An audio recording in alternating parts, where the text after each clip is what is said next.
जो होता है ठीक है, थोड़ा सा पॉजिटिविटी से अपने आप को भरना सीखो।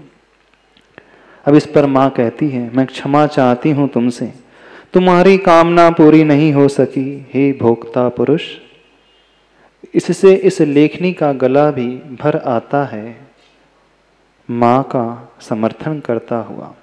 कभी किसी दशा पर इसकी आंखों में करुणाई छलक आती है। कभी तो माँ की आंखों से करुणा के भाव छलकते हैं, कभी किसी दशा पर इसकी आंखों में अरुणाई झलक आती, कभी वो प्रसन्नता से भर उठती है।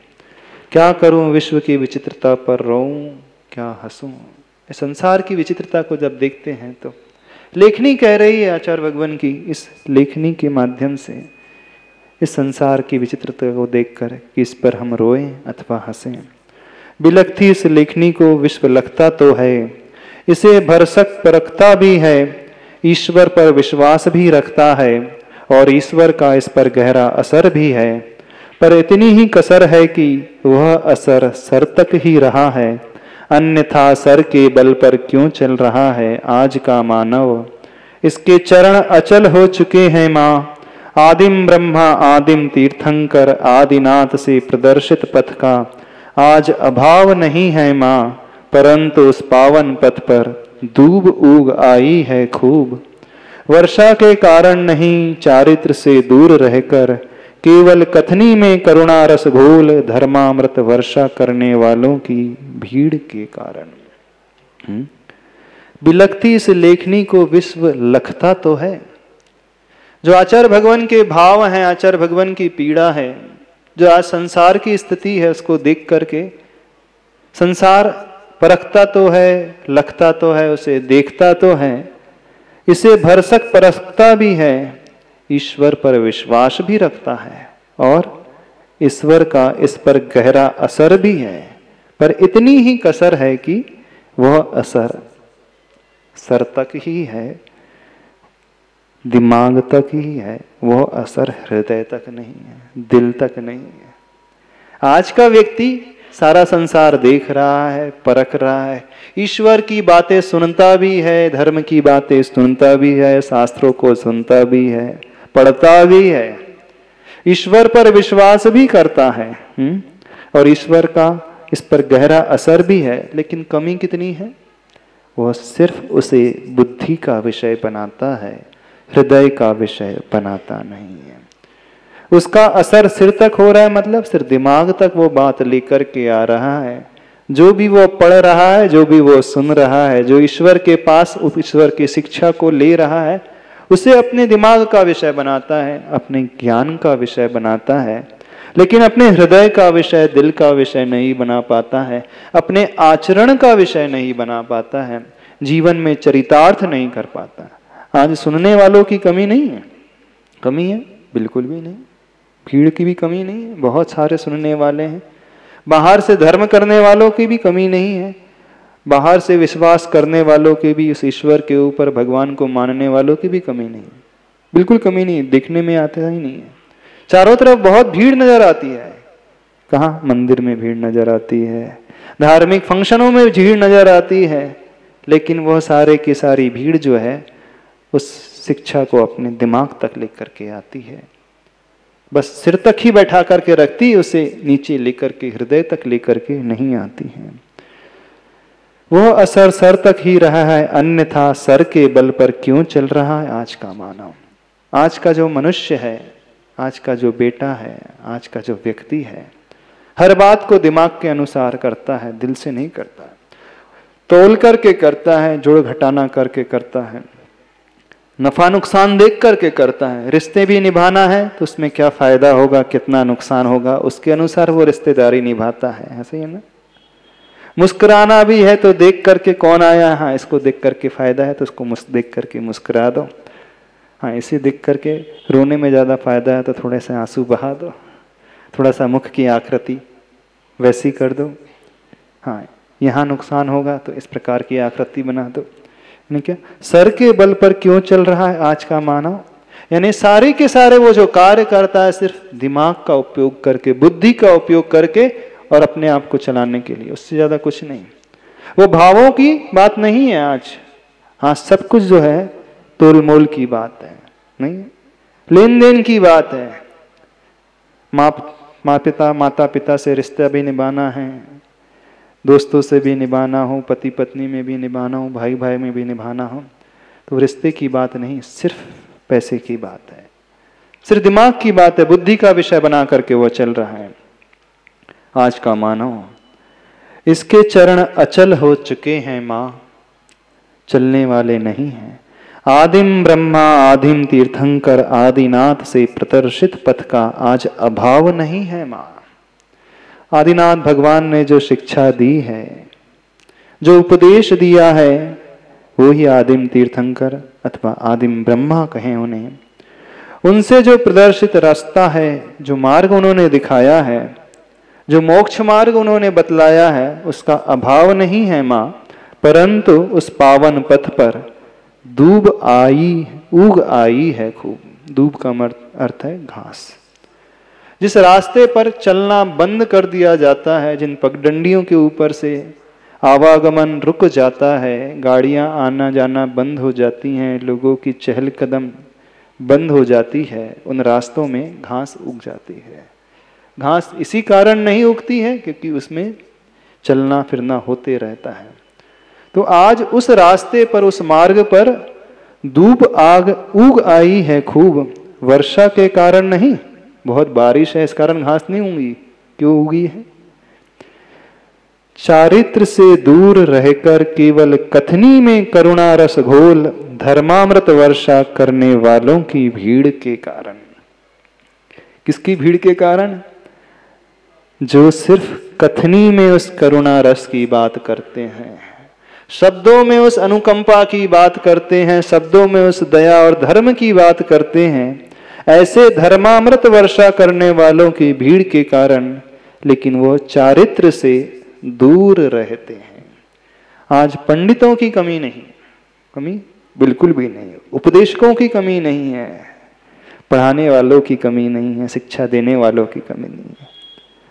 मार्ग चलता है उस पर कदम बढ़ाने वालों से, मार्ग सुरक्षित रहता है उस पर चलने वालों से। तो उपदेश से मार्ग सुरक्षित नहीं रहता है। तो आज उस सही मार्ग में, मोक्ष मार्ग में चलने वालों की कमी है, आचरण करने वालों की कमी है, चरित्र को अंगीकार करने वालों की कमी है, लेकिन उपदेश देने वाले ज्ञानियों की कमी नहीं है। कमी पंडितों की कमी बिल्कुल नहीं है। तो भगवान आदिनाथ का मार्ग समाप्त हो गया ऐसा नहीं है, लेकिन बहुत सारी घास फूस झाड़ी झंकार उग करके खड़े हुए हैं, बड़े बड़े हो गए हैं। जब उस रास्ते पे घास फूस बहुत बड़ी बड़ी हो जाती है, कुछ समय के पश्चात वो रास्ता ओझल जैसा हो जाता है, नजर ही नहीं आता कि यहाँ पर कभी रास्ता रहा हो। बिल्कुल आज वही स्थिति मोक्ष मार्ग की भी हो रही है और वही स्थिति आपके व्यवहार मार्ग की, घर गृहस्थी की भी हो रही है। वो करुणा की बातें करने वाले आपकी संतान, आपके बेटे बहुत हैं, आपके नाती पोती बहुत हैं, लेकिन उस करुणा का आचरण करने वाले, उस धर्म का आचरण करने वाले, उनकी संख्या बहुत कम है। क्या करना है? उन आदिनाथ भगवान के पथ को जान करके उस पर चलना सीखना है। जब चलेंगे, जब कदम बढ़ाएंगे, तभी वह रास्ता सुरक्षित रह सकता है। आज धर्मामृत वर्षा करने वालों की भीड़ के कारण उसमें दूब आई उग आई है खूब। सब प्रवचनकार बन करके बैठे हैं, ठीक है, प्रवचन एक नंबर के हैं, साहित्यिक शब्दों का प्रयोग करके, लच्छेदार शब्दों का प्रयोग करके, और कहें बहुत अच्छे अच्छे शब्दों में, बहुत अच्छे शैली में, बहुत अच्छे तरीके से समझाने वाले। लेकिन जब स्वयं उनके आचरण को देखा जाता है तो बहुत बड़ा शून्य, जीरो, कुछ भी नहीं। पर उपदेश कुशल बहु तेरे, पंडित जी भट्टा खाएं और दूसरों को उपदेश दें। आज पथ दिखाने वालों को पथ दिख नहीं रहा है माँ, कारण विदित ही है, जिसे पथ दिखाया जा रहा है वह स्वयं पथ पर चलना चाहता नहीं। औरों को चलाना चाहता है और इन चालाक चालकों की संख्या अनगिन है। क्या करूं जो कुछ घट रहा है, लिखती हूं उसे, उसका रस चखती हूं, फिर बिलखती हूं, लिखती हूं, लेखनी जो रही। आचार्य भगवान ने बहुत कुछ देखा है इस दुनिया को। आज पथ दिखाने वालों को पथ स्वयं दिख नहीं रहा है, रास्ता दिखाने वालों को रास्ता स्वयं नजर नहीं आ रहा है। कारण विदित ही है, जिसे पथ दिखाया जा रहा है वह स्वयं पथ पर चलना चाहता नहीं, रास्ते पे कदम बढ़ाना चाहते ही औरों को चलाना चाहता है। और इन चालाक चालकों की संख्या कितनी है, अनगिन है, गिनती नहीं है, इतनी है। क्या करूं जो कुछ घट रहा है, लिखती हूं उसे। आचार्य भगवान उसे ही लिख रहे हैं जो वर्तमान में देख रहे हैं चारों ओर। उसका रस चखती हूं, फिर बिलखती हूं, लिखती हूं, लेखनी जो रही। समय आपका हो गया। बहुत अच्छे भाव हैं आचार्य भगवान। चलिए, जा वाणी के ज्ञान से सूझे लोकालोक, सो वाणी मस्तक धरो सदा देथो लोक। हे चिनवाणी भारती तो हे जपो दिन रैन, जो तेरा शरणागत सो पावे जो। विगत दिनों से मूकमाटी महाकाव्य की व्याख्या चल रही है। दूसरा अध्याय, शब्द सो बोध नहीं, बोध सो शोध नहीं। Page number 152, 152। वैसे ये महाकाव्य 4 अध्यायों में विभाजित लगभग 488 पृष्ठों में आचार्य भगवान ने इस महाकाव्य की रचना की है। जिस स्पीड से अपन चल रहे हैं, पता नहीं कब तक मूकमाटी महाकाव्य पूरा हो पाएगा। पूरा करना हमारा अभिप्राय है भी नहीं, क्योंकि हम यहाँ रहते हुए ज्ञान के गहराई तक प्रवेश कर ही नहीं सकते। जब तक संसार में रहेंगे अधूरे ही रहते हैं। ज्ञान की पूर्णता क्षयोपशमिक ज्ञान से नहीं हो सकती है। ज्ञान की पूर्णता जो है क्षयिक ज्ञान के माध्यम से हो सकती है। हम जितना भी पढ़ते चले जाएंगे, जितनी भी व्याख्या करते चले जाएंगे, और ऐसा प्रतीत होने लगता है कि हम उतने ही अज्ञानी ठहरते चले जाते हैं। शुरुआत में ऐसा लगता है कि अपने को बहुत कुछ आने लगता है, लेकिन जब किसी रचनाकार की गहराई ली हुई रचना को पढ़ते हैं, उनके चिंतन को समझने की कोशिश करते हैं, उनके ज्ञान को भंडार को देखते हैं, तो अपने को समझ में आने लगता है अपन कितने उथले हैं, कितनी ऊपरी सतह में जी रहे हैं, और अपने आप को मान करके चलते हैं कि हम बहुत ज्ञानी हो गए। और जिस दिन अज्ञानी व्यक्ति अपने आप को ज्ञानी समझ ले, मूर्ख व्यक्ति यदि अपने आप को विद्वान समझ ले, क्षयोपशमिक ज्ञान को रखने वाला व्यक्ति अपने आप को बहुत बड़ा पंडित समझ ले, समझना वहीं से हमारा विकास रुक जाता है। हमारा विकास तब उत्तरोत्तर और बढ़ता है जब हम ये जानते हैं कि हम कितने अनजान हैं। If you don't know anything, then you would have always better chance to learn everything. यदि आप यह जानते हैं कि आप कुछ नहीं जानते हैं, तो आपके पास बहुत ज़्यादा संभावना होती है उस ज्ञान को प्राप्त करने की। लेकिन व्यक्ति यदि ये समझ ले कि मैं सब कुछ जानता हूँ, सारी कलाओं को मैं निष्णात हूँ, बहुत प्रवीण हूँ, बहुत पहुँचा हुआ हूँ, समझना वहीं से हमारा पतन होना भी प्रारंभ हो जाता है। क्योंकि जब हम भगवान के ज्ञान को देखते हैं, क्षयिक ज्ञान को देखते हैं, तो समझ में आता है चरणों की धूल तो छोड़ दो, धूल का 1 करोड़वां हिस्सा भी हम नहीं हैं। यूं कहें नहीं के बराबर हैं तो अतिशयोक्ति नहीं होगी। विकास तब प्रारंभ होता है, उसकी पहली श्रेणी होती है हम अपने आप को समझें, अपने अज्ञान को समझें, अपनी अज्ञता, अपनी मूर्खता को समझें। वहीं से हम ऊपर उठना शुरू करते हैं। जिन जिन लोगों ने भी अपने जीवन के चरम को छुआ, उत्कर्ष को छुआ है, सबसे पहले उन्होंने अपनी कमियों को पहचाना है अपनी बुराइयों को पहचाना है, अपनी मूर्खताओं को पहचाना है, उसके पश्चात ही वो उन मूर्खताओं से ऊपर उठ करके, अज्ञान से ऊपर उठ करके ज्ञान तक प्रवेश कर पाते हैं। ऐसे ही आचार्य भगवान की एक कृति मूक माटी महाकाव्य, एक ऐसी महनी कृति, ऐसी महती कृति, महान कृति, जितना अपन डूबते चले जाएं अपने को लगता है, समझ में आता है अपन बहुत बड़े अनाड़ी हैं, कुछ भी नहीं जानते हैं। कहाँ आचार्य भगवान का चिंतन, कहाँ आचार्य भगवान का वो ज्ञान, कहाँ आचार्य भगवान की वो दृष्टि, वो पार की नजर, वो गहराई को लिए हुई वो भावना, और कहाँ अपना उथलापन।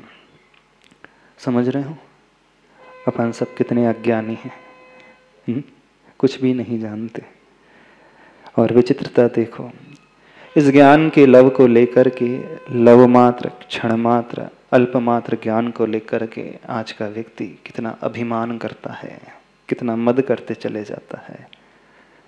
जिसके पास कुछ है नहीं वो मद से फूला नहीं समा रहा है, और जिसके पास सब कुछ है वह नम्रीभूत हुआ जा रहा है, एकदम झुका जा रहा है। इस कारण जो भरा हुआ होता है वो बहुत गहरा होता है। अधजल गगरी छलकत जाए, आधा भरा हुआ घड़ा ही छलकता है, पूरा भरा हुआ घड़ा कभी नहीं छलकता है। कहावत बिल्कुल ऐसे ही बनी है। आधे अधूरे लोग ही उछलते हैं, बताने की कोशिश करते हैं, दुनिया को आकर्षित करने के लिए तरह तरह के कार्य करते हैं, और समझते हैं कि हमने बहुत कुछ, बहुत बड़ा काम कर लिया। लेकिन अपन देखें, अपन ने कुछ भी नहीं किया। कल जो है भगवान महावीर स्वामी का मोक्ष कल्याणक और निर्माण कल्याणक दिवाली का दिन, वो प्रकाश का दिन, अपने अज्ञान को दूर करके इस ज्ञान के प्रकाश को जलाने का दिन। जैसे उन्होंने केवल ज्ञान के पश्चात कल के दिन निर्वाण को प्राप्त किया, उस अज्ञान मिथ्या रूपी खोटे अंधकार को दूर करके केवल ज्ञान प्राप्त करके उस मोक्ष की यात्रा को किया। उद्देश्य इस ग्रंथ के स्वाध्याय का भी हम सबका मात्र यही है। मूक माटी पढ़ने का लक्ष्य यही है कि हम उसकी गहराई तक उतरें और उसे पाने की कोशिश करें, जो आचार्य भगवान हमें सिखाना चाह रहे हैं, बताना चाह रहे हैं।